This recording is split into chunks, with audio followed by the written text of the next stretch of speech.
Hi and welcome to another card making video. Today I'm going to play with this gorgeous stamp set. It features a huge branch with a couple of flowers, lots of leaves.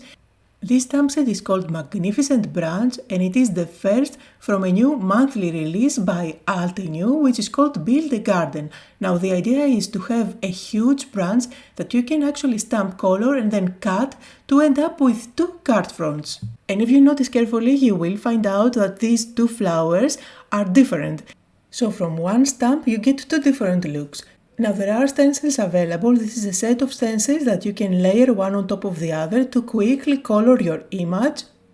I absolutely love matching stencils, and if you follow me you probably know by now, since they make my job really easy and the end result is always gorgeous. But if you do love coloring inside the lines using your favorite coloring mediums, I'm sure you will have lots of fun with this stamp set. Now I'm going for one card, so I'm not going to stamp the whole thing. I did use my stamping platform, and by the way, this is a stamping platform by Studio Light.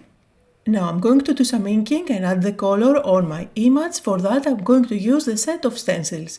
There is a number engraved on all those stencils, so you know which one comes first. The first one that I'm using here has all the layers that you need to color the big flower. I'm using Altenew inks. For each one of the layers you can definitely go ahead and use a different ink pad. But if you like, you can use the same ink pad through different layers, but you can always vary the pressure or the amount of ink that you apply.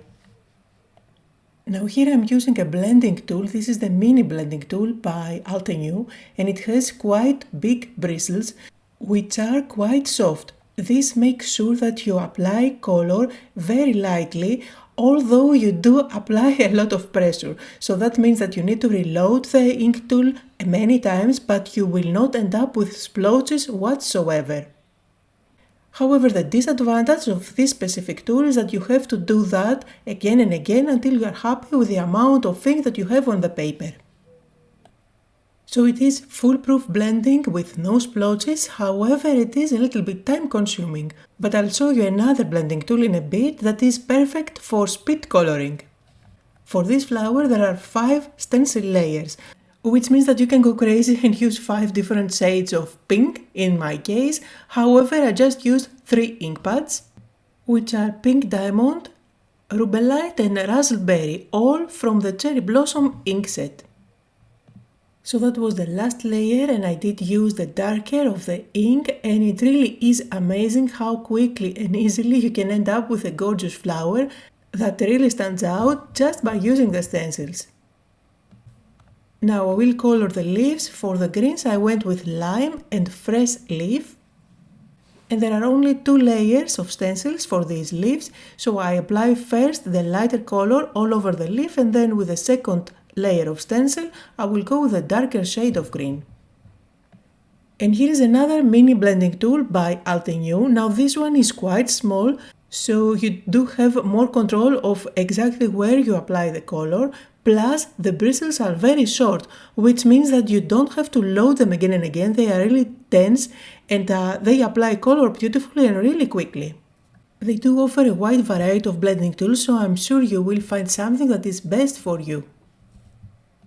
Now let's make this panel more interesting. For that I'm going to use my scissors, and I'm following the bottom line, leaving a little bit of white border.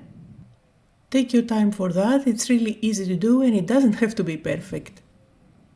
The advantage of chopping at the bottom of the panel is that you can have another color of cardstock showing through, or even pattern paper.